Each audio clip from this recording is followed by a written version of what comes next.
that, and in that place where he was from, they didn't really know if we were real. They were wondering, we were some kind of figment of the imagination, and the experience of being in this density, in that love, in the experience of what it is to be human at that level. Oh, it's just so profound. Really? And to go back as this scout and to share that experience Yeah. is more than if that, well, I wouldn't want to take away the whole experience of that, being a child growing up to being an adult, and within all of those experiences, but for that entity going back to that planet or place where he was from, where he came from, where they said that other children are coming from too. He's one of a few that have come through. Yeah. But to have that experience alone of what it means to be human really boils down to the essence of what being human is.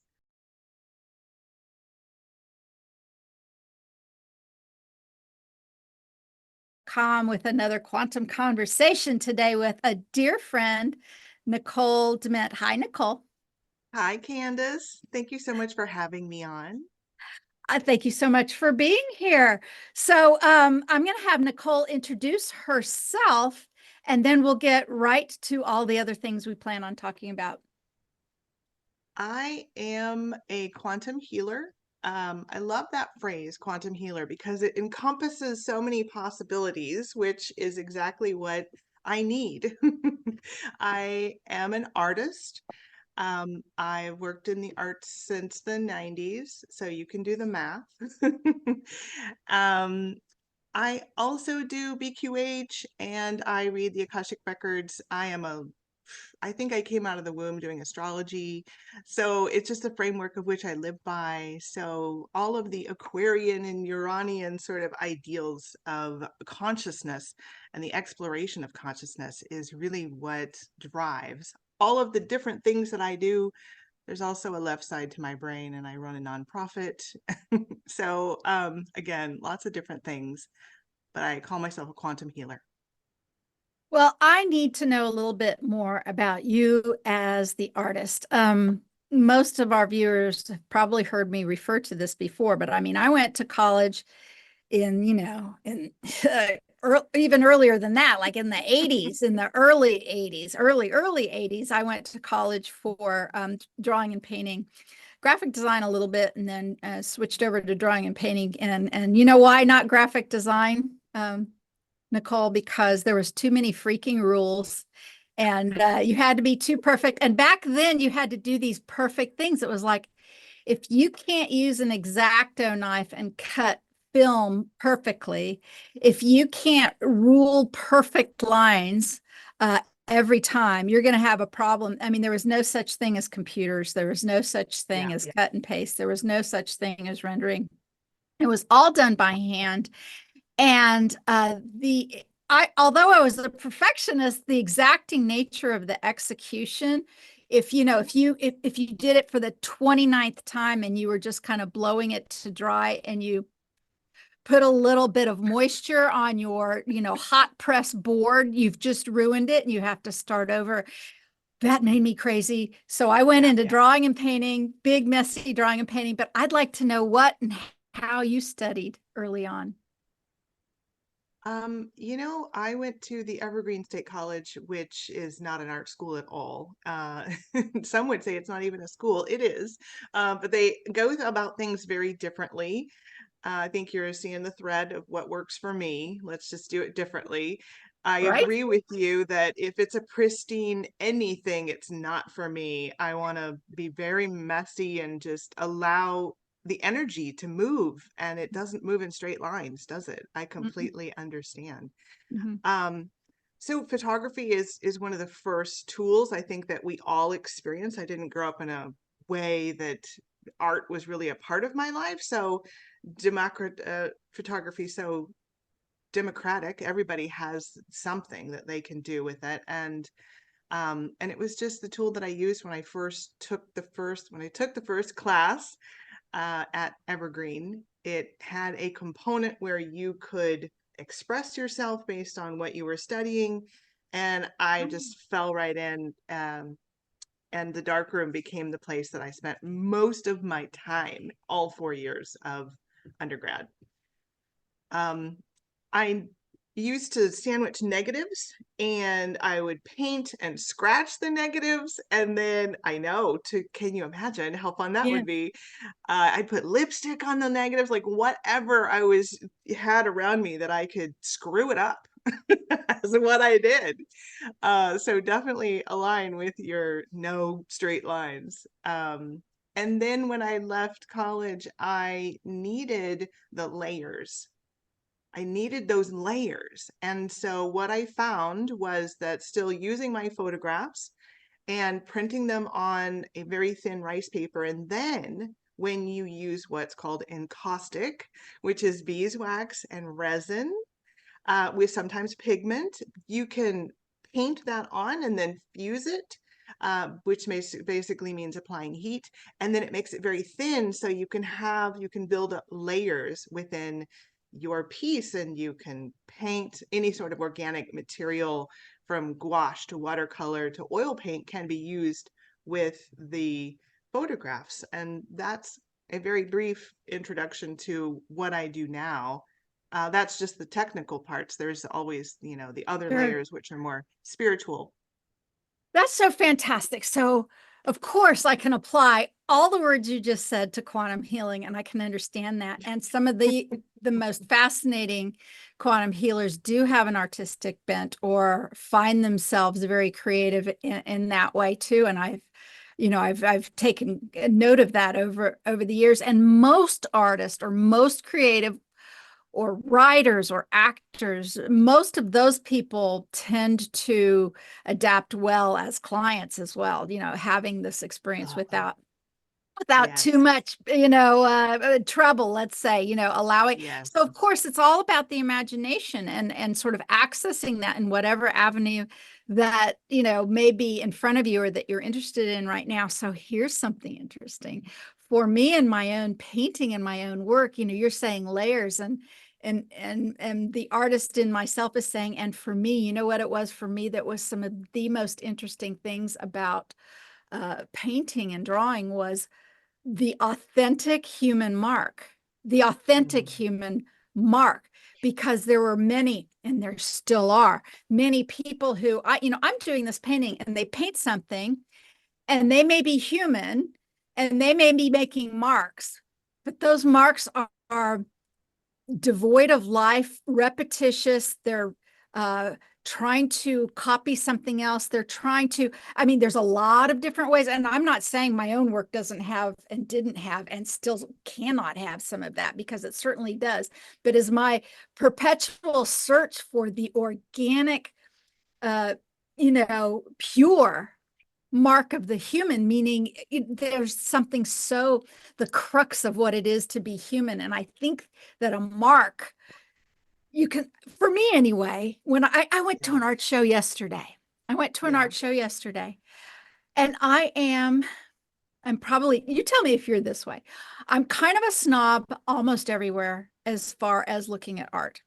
I would never spout off to anybody in any sort of way that would be uncaring, unfeeling, or even not acknowledging anything. But there's very little out there that moves me, that mm, stops me in my tracks, that I look at it and I'm like, why is that so interesting? Why is that capturing me? Um, and I can go through a show in a minute and just like, I don't even need to be here. I don't even want to be here. And then I really wonder how and why that person is on those walls, yeah. and what is it about everything? Meaning, what am I not seeing? What are they seeing maybe that I'm not seeing?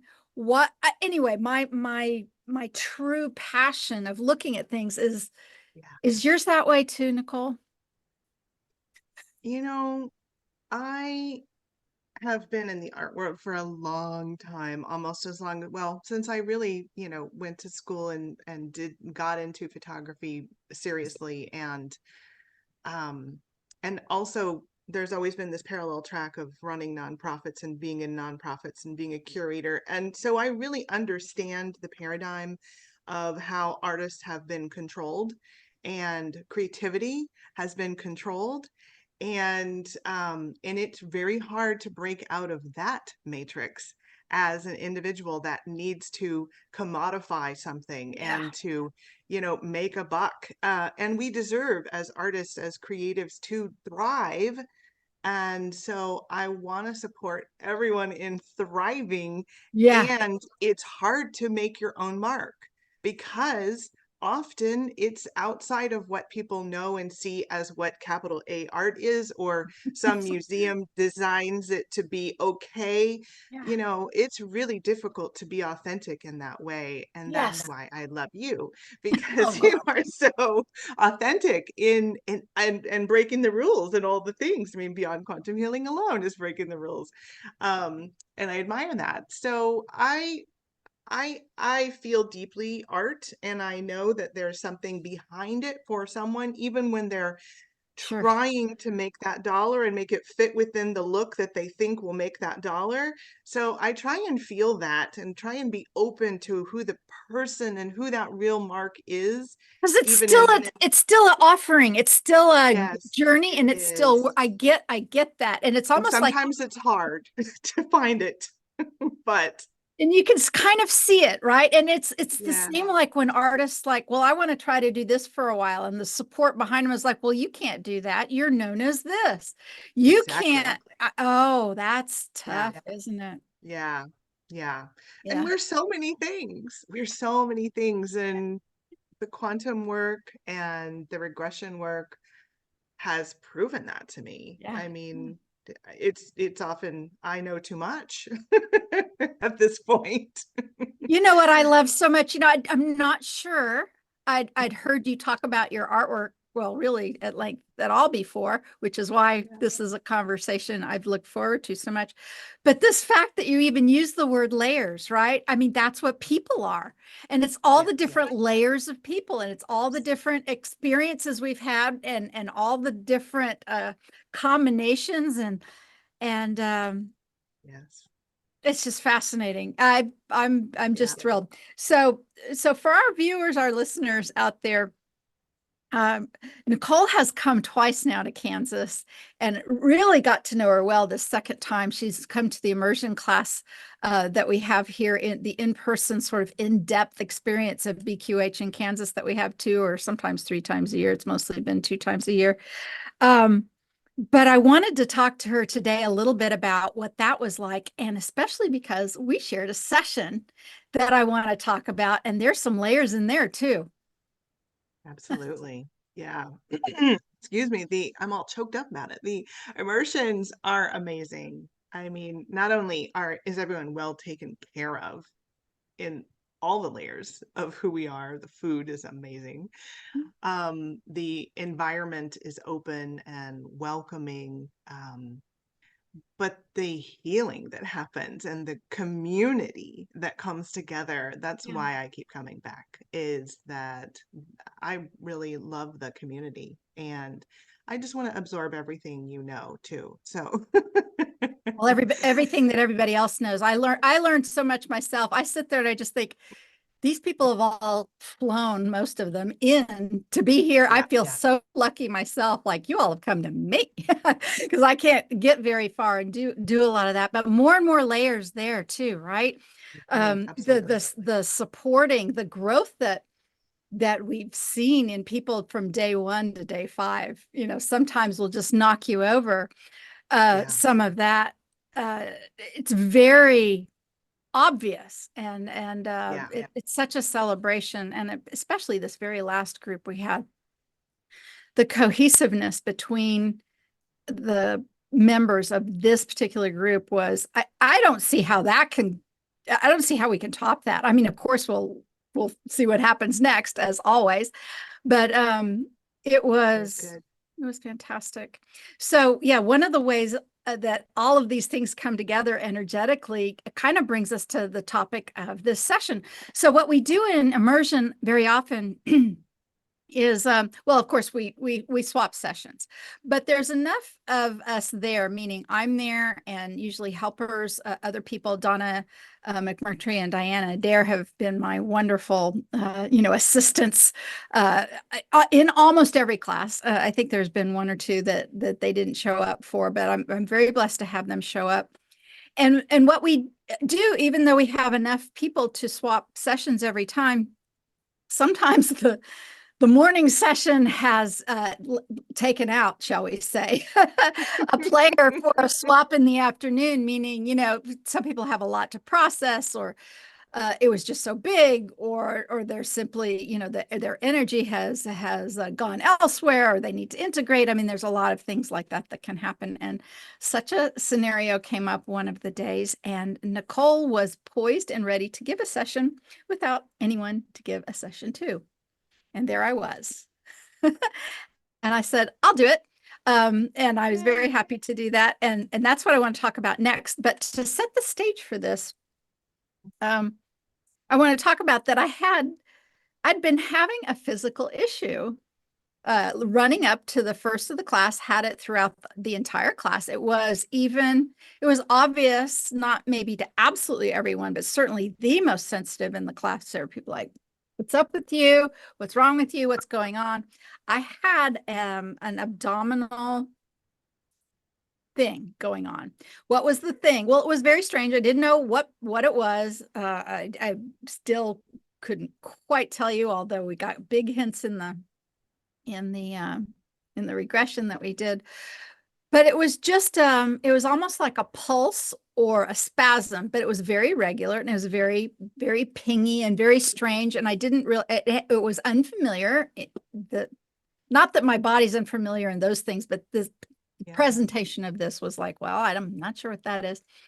And I had even said before this session, I told my husband, I said, it's kind of like it seems almost like a signal, because it was so regular. It was like some sort of signal or beacon thing, because it was like, if you pilots will know this, if you turn a transponder on or anything like that, and it just regularly sends out a signal, and it was like this thing, and it was just going D, D, D in me. And I'm like, okay. And it wasn't top of mind when we were going to do the session, but as we were preparing, it seemed like, okay. Yeah. Okay. And so I didn't, did you just see that flash? Did you see that flash? I did see that flash. Yeah. We had a flash. Ding. Now it will be Isn't that regular. ding? And there's the whole regression, there's a flash too. So Yep. Nicole was in the bedroom where we were going to, because we did this at a lake house. So there was multiple bedrooms, multiple sessions going on. And she was already in there with an observer. And I was in the restroom. I still didn't know. I didn't have a sense of what was going to happen. It's completely last minute. Yeah, it was completely. Yeah. I mean, I had all of like 2 minutes to think about it. I'm like, well, I better go to the bathroom first. And so just while I was in there and while I was washing my hands, I knew, like, while I was washing my hands, I knew what was going to happen. And what wanted to come forth and express itself a little bit was actually the soul of one of my Nilmids babies. Okay, what's Nilmids? Now I lay me down to sleep. And I do the infant bereavement photography. Now, I have been doing this for many years, all the way since 2008, for as long as I've been doing this work, regression work too. It all kind of happened at the same time. So I have taken many, many, many photos of babies who have passed in the womb or who passed shortly after birth. And a particular one sort of descended in my energy field while I was washing my hands. And then I made it into the room. And now I want you to tell me what it was like for you in getting into the session. Just how did you receive this, and what was my presentation and all of that? Well, you're extremely connected. The one thing I really liked about working with you is because I have been called a push button client because it doesn't really take any sort of regression or I'm connected. And so it was great to work with you as another push button client. I got to experience what it's like on the other side. So, but holding that space for you was incredible. I mean, there's so many layers to it. I am recognizing you shared that there was something going on with you physically. So, of course, I'm thinking, okay, we're going to hold space for that to be cleared and cleansed in any way that's appropriate for whatever's happening. So, making sure that that was there. And then also holding on to the dialogue that was coming through and this other being. And I did not know what I knew you had been doing that work, but I did not know that that being was going to come through in any way.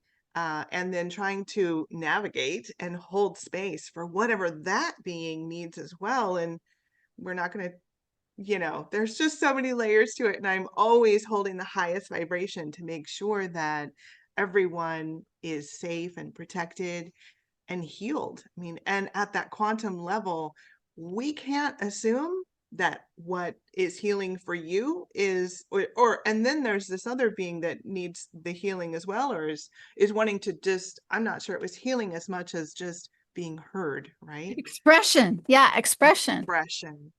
Right.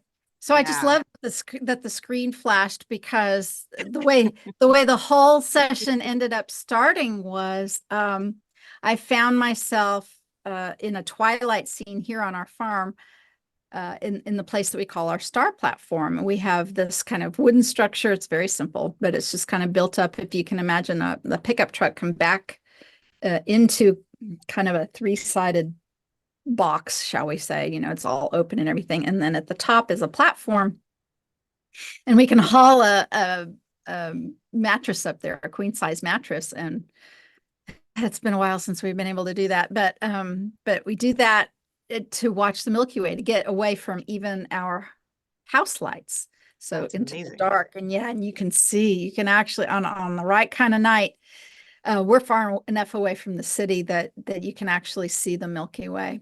And we've had a Love lot it. of, yeah, gosh, we've had a lot of interesting experiences out there. And many years ago, long before I was even a grandmother, long before Lauren was ever pregnant with our first, there was this flash of light, this huge flash of light that didn't correspond to anything that Tom or I knew about. Nothing like a meteor, nothing like that. It was sort of like, I mean, really what it looked like, Nicole, it looked like the heavens just opened up. It just was like, it was like this. It really was like if there was a dome or something, of stars Yeah. and of what the cosmos is, it was like it was opened up in a place and it just had this big opening and this light came through. And we were both like, what the heck even was that? Because we've seen meteors before and I've seen videos of them and I know what that is. And of course, we've seen strange things and lights and other things moving, but nothing like this flash had we'd ever Wow. seen. And I contemplated that for a long time. And I got some information that I have yet to kind of research and remember what I said. This was a long time ago. This was 2011, maybe something like that. So a long time ago. Yeah. Uh, but I did get a name attached with it, something, some sort of information, some sort of thing coming through. Um, but this was the thing that presented itself at the first of the session. Mhm. And was like, well, what does that have to do with this baby? And to be clear, I've sometimes gotten some information from some of these children Yeah. on my way to the hospital, right? I bet. Yeah. I don't even know who's there yet. Often I Yeah. don't know the story on my way there. And yet sometimes while I'm driving, and that driving space is an interesting, trance-like state Sure. to connect.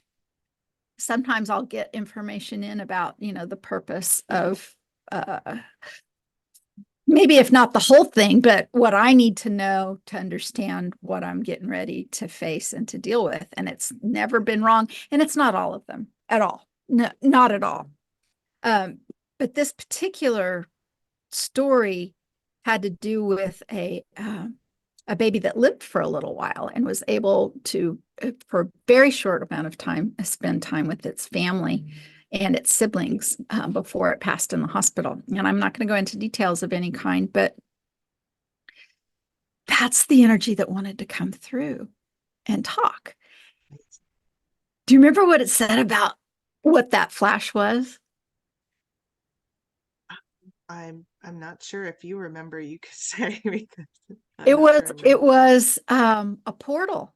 It was a Yes, portal. And so yes, the whole idea that and the whole story that this baby wanted to express was how long and how far and how much effort it took for this energy to come to even get to that portal, which was some sort of highway that some souls could use to come to the planet to experience things on the planet, including yeah, being human. And yeah, this particular soul came from a world yes, where they were not physical. And there was a yes, lot of that going on in the whole immersion class. This yes, there was. Yes.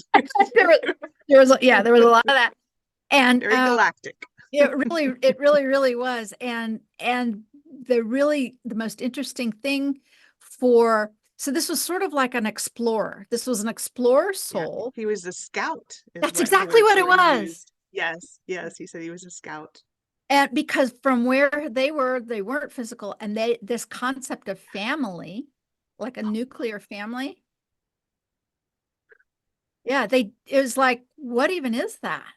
Yeah, it was, that's what I recall so deeply, is just that love. And who that family held that baby so close in that love. It was just this, talk about Loved it immersion. so, yeah, loved it Yeah, so much for the short time that this baby was alive, including siblings, got to yeah, hold this baby, and the whole drama and unfolding that happened in that room was, and you cannot be a part of society without thinking about some things like, no judgment here, but I'm going to say it, things like late term abortions, right? Or those kinds, or abortions at all. Here was a soul who wanted, needed, contracted with these other souls, knew from the very beginning that they were only capable of sustaining physical life for the briefest of time. yeah, And because a of, lot. yeah, because of I think that may be one of the most interesting things when we do this work, this quantum healing work. We think about souls coming and being and having lives. They're not all. It's not all the same energy. It doesn't all come from Oh, the same place, and that no. energy cannot animate. Dad's upstairs. He's going to be 94 in September. They can't animate that long in a physical form. We're really special, Nicole. You know, Yeah, yeah, we really, really are. I feel it. That Yeah, that we can I'm hold grateful. that we I'm can so hold grateful. life in this density. And, Ooh, healers, people, we talk about this all the time, but this is what it is. This yeah, particular soul was like, yep, I can hold that density for wow. this many minutes, right? And it And wasn't long. the experience of that, it's so difficult for us to say that that wasn't enough, but that was really the experience that was needed. Because another thing, if I may, that you shared, was that you shared of him speaking that truth, is that, and in that place where he was from, they didn't really know if we were real. They were wondering we were some kind of figment of the imagination, and the experience of being in this density, in that love, in the experience of what it is to be human at that level. Oh, it's just so profound. Really, And to go back as this scout and to share that experience yeah, is more than, if that, well, I wouldn't want to take away the whole experience of that, being a child growing up to being an adult, and within all of those experiences, but for that entity going back to that planet or place where he was from, where he came from, where they said that other children are coming from too. He's one of a few that have come through. Yeah. But to have that experience alone of what it means to be human really boils down to the essence of what being human is that love and the capacity that we have to live in this really dense, hard environment. And there's no other situation I can think of that's potentially more difficult than what that mother and family and even the siblings went through. That human experience of being with that little one and holding all that love at the same time, so much grief. I mean, that's the epitome of life itself, Right. I think. It's just a crescendo that is, I'm so blessed and honored to do this work. I remember, Nicole, he used the word myth. He said Yes. a lot of people think of earth and life and in the physical as a myth. Yeah. Yeah. And now he knows. Earth is a myth. That may be, maybe that's going to be part of the titles somehow. Yes, and of course, I'm very aware, even though I had, very brief and very appropriate kinds of conversations with the parents, and I couldn't know anything. The issue with this child wasn't a surprise, meaning, what knowledge I did know, this person almost, I mean, their family almost certainly knew from the very, very beginning. So you can imagine those kinds of scenarios, right? And in our society right now, and you wouldn't blame anybody for saying this child has absolutely no capacity to sustain life outside the womb. And it's like, no way, because of this, they just will not, and so that the option had to have been given. Well, we can just terminate this pregnancy early. And I'll never sit down with this mother or this family and hear that story. And yet that story was filling every inch of that room, right? Every inch of that room where I was. And that was some of the being expressed in that session, that Yeah. layer of that, right? Yeah. There are so many layers, and I think there's still layers. We are energetic beings that are receiving and giving, and what is it that spiritually, energetically, emotionally you're receiving when you go into those rooms? And that's what I was thinking. What maybe had you taken on that still needed to come through for Right. you? Yeah, The I was. beacon, the beacon thing. Mhm. And what it really was it was a place. I mean, I may be, almost 63, but it was a place in my 62-year-old womb. It really was. It was like beep, beep. It was a homing beacon Yeah. Yeah. for that energy to come through and talk about the flash and coming through and having that experience. And you you held the space so brilliantly. And we had an observer too, which Yeah. and She was also holding space. Yeah. her story, right? Her story. Mhm. Yeah. How that layer added to what was going on in that room. Yeah, these things are fascinating. And I've felt such an alignment really with everybody who shows up. That's such an amazing connection. Uh but the artist in you, I started having some dreams. And I'm kind of daydreams and everything. I think most people know right on the other side of this wall is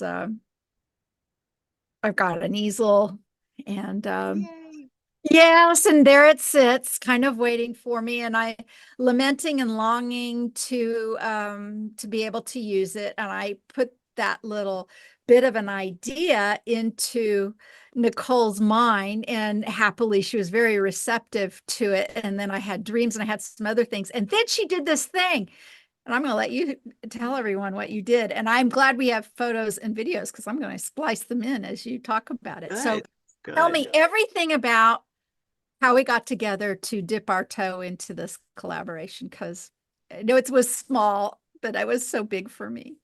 It was very small, and I was almost tentative to even propose it because it was so small. But it came to me, and I know that I asked to be led by spirit in all that I do, and that it's in the quantum healing work, it's in the art that I do, and so I had this hit, this ping that and found out later you also had the same ping.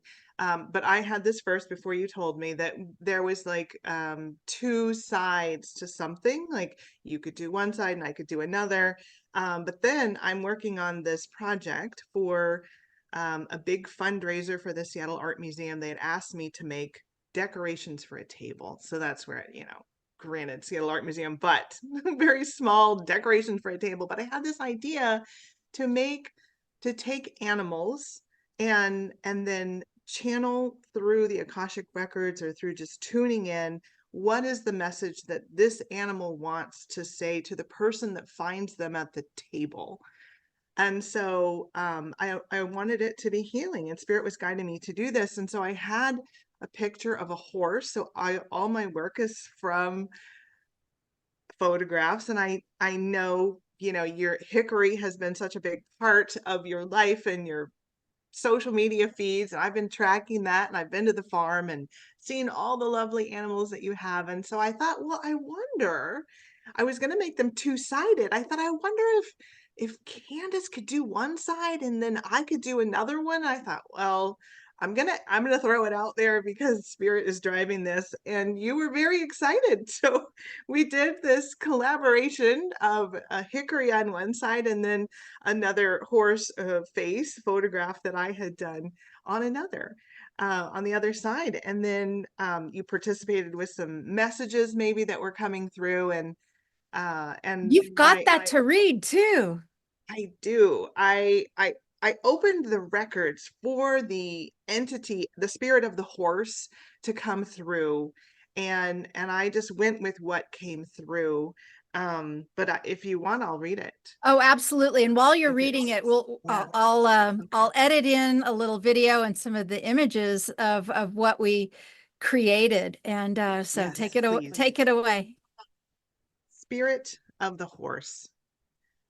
I offer my big heart to you now with enthusiasm and clarity of focus.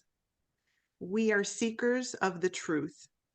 The past is no longer, and you can be free to drink from the new. Be of clear mind and heart to know, act, and speak your truth.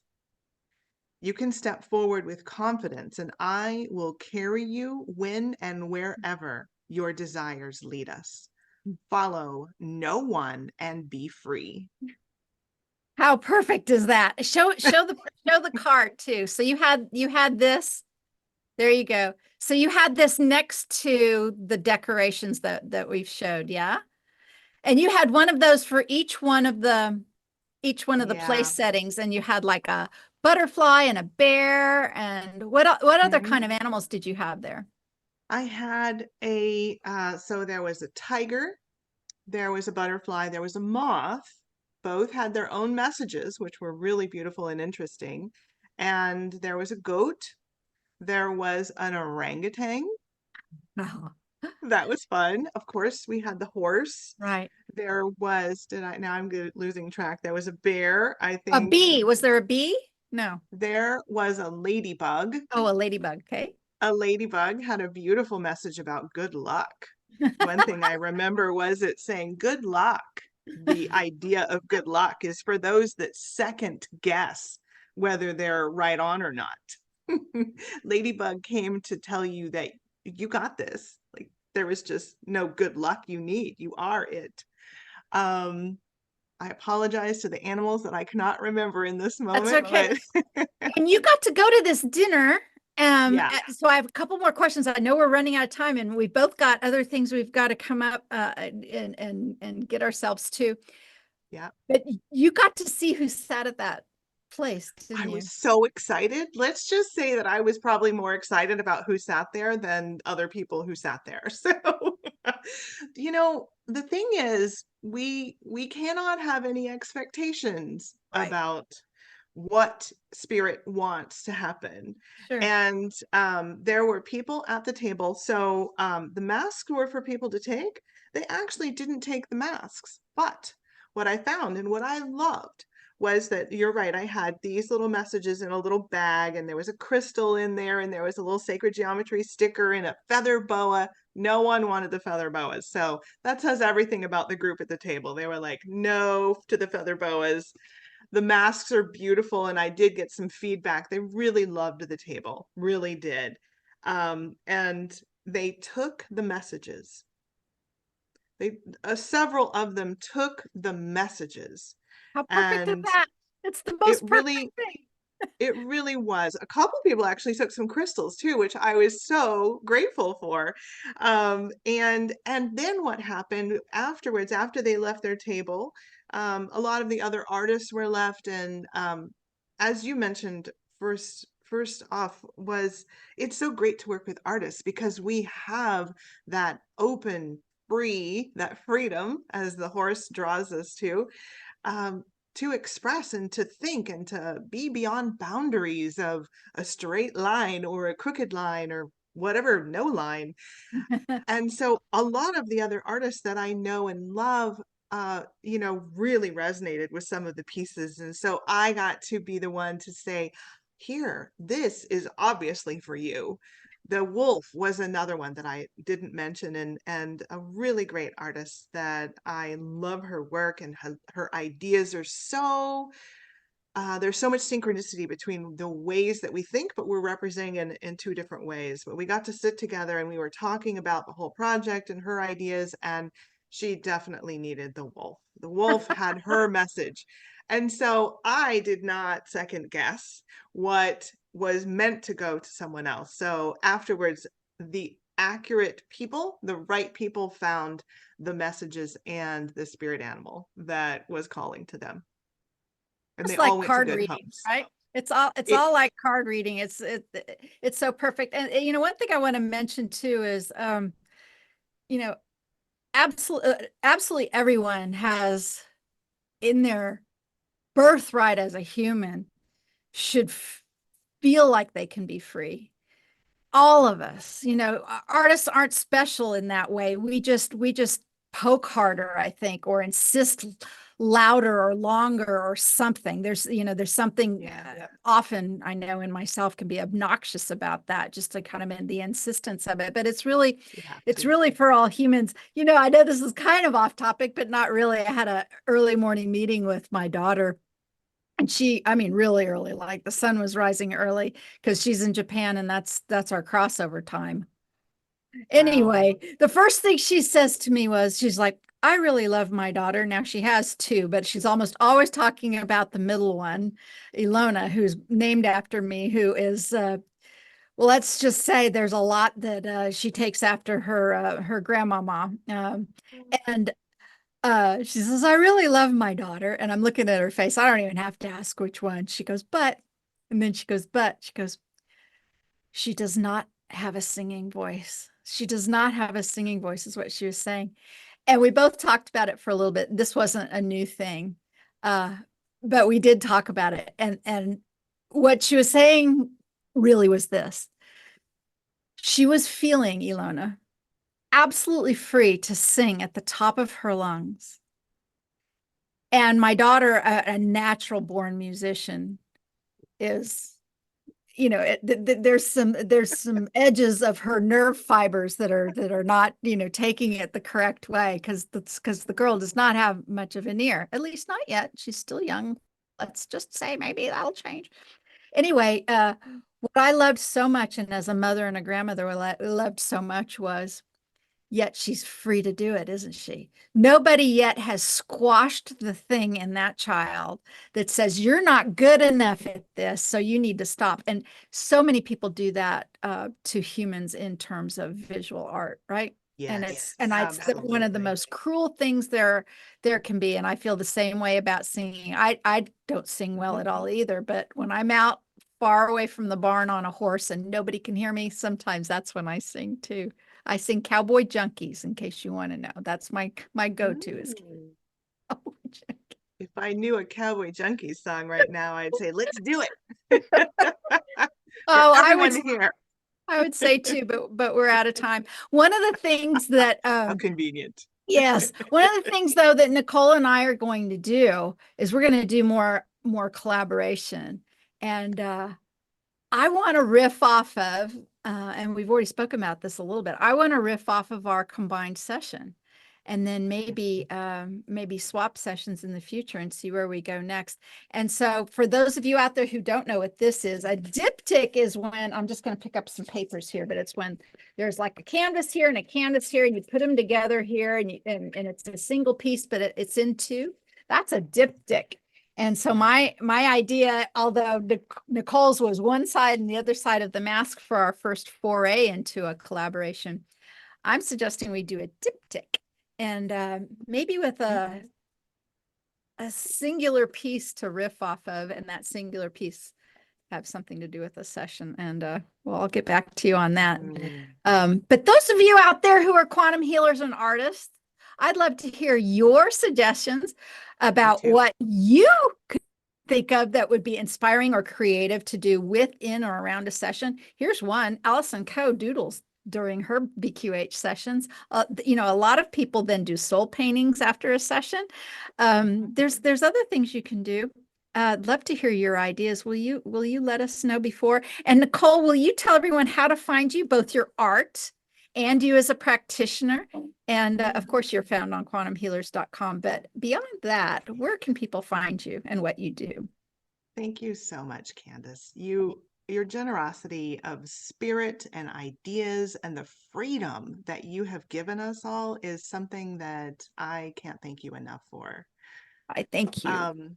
So much of what I do is fed by the work that I do, that you've really supported all of us in understanding and allowing the freedom of who we are to come through. Oh, And more of the freedom of who I am comes through at perfect. my name, NicoleDement.com. That's NICHOLE Dement.com. And my healing site is CosmicCreativeLife.com. I love that. It's just too perfect. It's too perfect. Thank you. Will you come back? Let's do this again. Yes. But let's Yes. see what else we can maybe create and talk about before we do I it can the next. hardly wait. Me too. Thank you for spending some of your Saturday with me. A pleasure. Blessings. Bye for now. If you are a quantum healer of any kind, you're welcome to join us at quantumhealers.com. And if you, and any kind, QHHT, cranial sacral therapist, life coach, tarot card reader, Akashic reader, you do any of that stuff, you can come hang out with us. We're a guru-free community. We won't tell you what to do.